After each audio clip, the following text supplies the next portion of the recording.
Baik, Assalamualaikum warahmatullahi wabarakatuh. Di sini saya Puput akan mempresentasikan hasil makalah yang sudah saya buat. Adapun untuk aturan presentasinya seperti ini.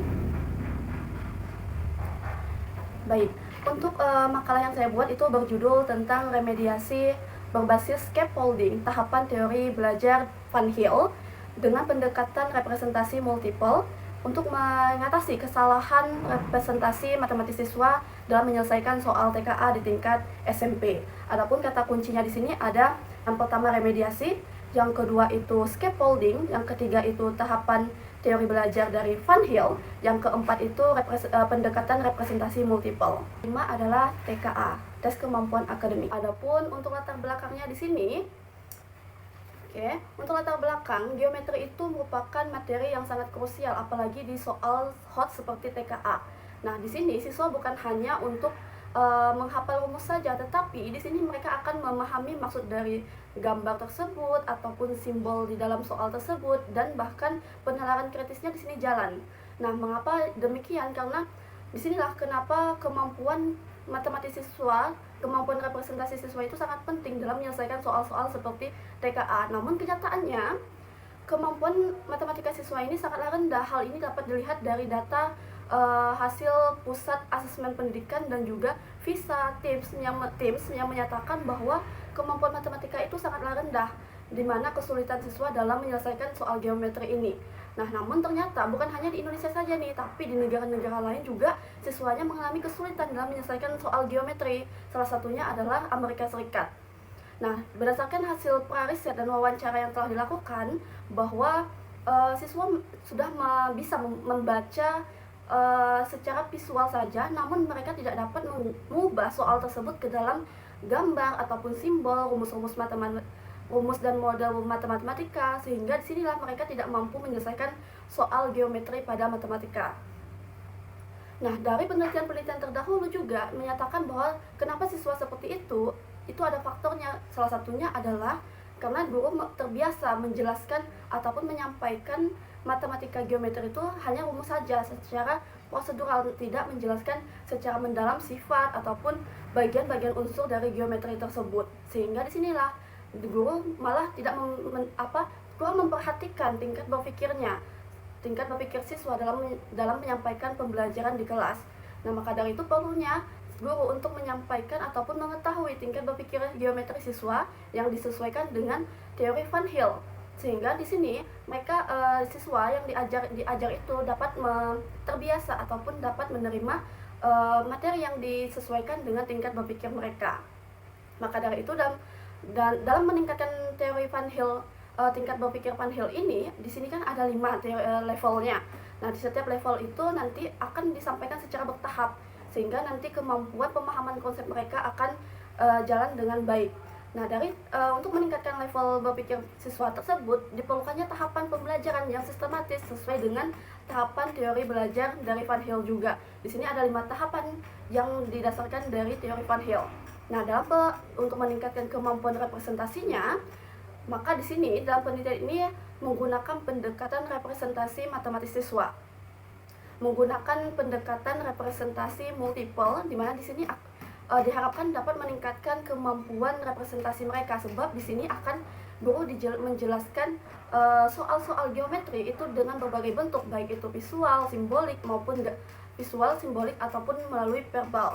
Nah, maka dari itu untuk mengatasi permasalahan kemampuan representasi siswa dalam menyelesaikan soal TKA ini dengan melalui remediasi berbasis scaffolding, terus representasi multiple, dan juga teori tahapan belajar dari Van Hill. Selanjutnya adalah rumusan masalah. Di dalam makalah ini terdapat 2 rumusan masalah. Yang pertama, bagaimana bentuk kesalahan setiap tingkatan kemampuan representasi matematis siswa, lalu bagaimana desain ataupun rancangan remediasinya. Nah, yang pertama, untuk rumusan masalah pertama itu, untuk mengetahui bagaimana bentuk kesalahannya, di sini saya bagi menjadi 3 kelompok, yaitu kemampuan representasi rendah, kemampuan representasi sedang, dan tinggi. Jadi siswa yang memiliki kemampuan representasi rendah akan dianalisis kesalahannya seperti apa, sedang juga gitu, tinggi juga seperti itu. Nah, diperoleh temuan bahwa kemampuan yang siswa yang memiliki kemampuan representasi rendah ini sudah terjadi masalah di tahap awal, mengalami kesulitan di tahap awal, di mana mereka tidak tahu maksud dari soal tersebut. Sehingga karena mereka tidak tahu maksudnya, mereka tidak bisa membayangkan cara menyelesaikannya, cara rumus apa yang akan digunakan. Lalu yang untuk representasi sedang, di sini untuk representasi sedang di sini ditemukan bahwa mereka sudah menggunakan rumus, tapi rumus yang digunakan itu kurang tepat sehingga pos penyelesaiannya juga salah. Nah, di sini untuk representasi rendah itu dia termasuk level berpikir tingkat 0 dari tingkat berpikir Van Hill, karena mereka sudah visualisasinya itu masih kesulitan ataupun terjadi masalah. Lalu yang untuk yang sedang ini udah tahap di level 1, karena di sini mereka sudah mengerti apa maksud soal, namun tidak bisa menggunakan rumus ataupun menyelesaikannya secara matematis.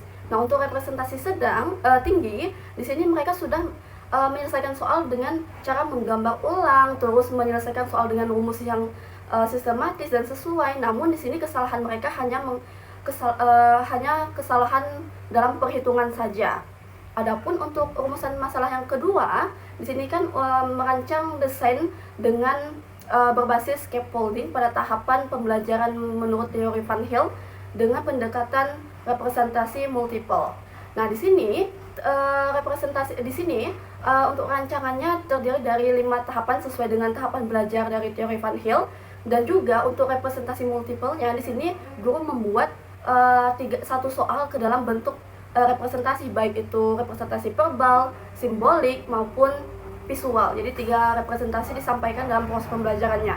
Nah, tahap pertama yaitu informasi. Sesuai dengan teori Van Hill, tahapan belajar pertama itu informasi, di mana siswa dikenalkan dengan bangun ruang sederhana, di mana tujuannya di sini untuk melihat kemampuan awal mereka dan mengidentifikasi miskonsepsi yang terjadi di mereka dalam menyelesaikan soal tadi TKA. Nah, untuk scaffolding yang diberikan di sini ada scaffolding linguistik dan visual, karena untuk membantu mereka mengubah bentuk verbal ke visual.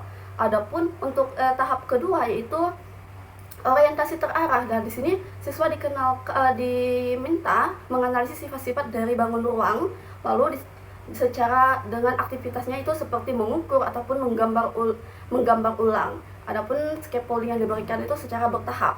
Nah, untuk yang ketiga itu penjelasan. Nah, di sini siswa udah menghubungkan unsur-unsur geometri yang mereka ketahui, lalu mereka ketahui secara eksploratif, dan scaffolding yang diberikan itu sudah secara prosedural dan dari visual ke simbolik. Lalu untuk yang keempat itu orientasi independen. Nah, di sini mereka berpikir secara deduktif untuk menyelesaikan soal yang hot ataupun open-ended. Nah, jadi mereka sudah menyelesaikan soal-soal seperti itu, dan scaffolding juga sudah dikurangi nih di tahap ini supaya mereka lebih mandiri lagi dalam menyelesaikan soalnya. Adapun tahap kelima yaitu fase integrasi. Artinya di sini mereka udah melakukan refleksi terhadap pemahaman mereka tentang soal yang ada di TKA tersebut.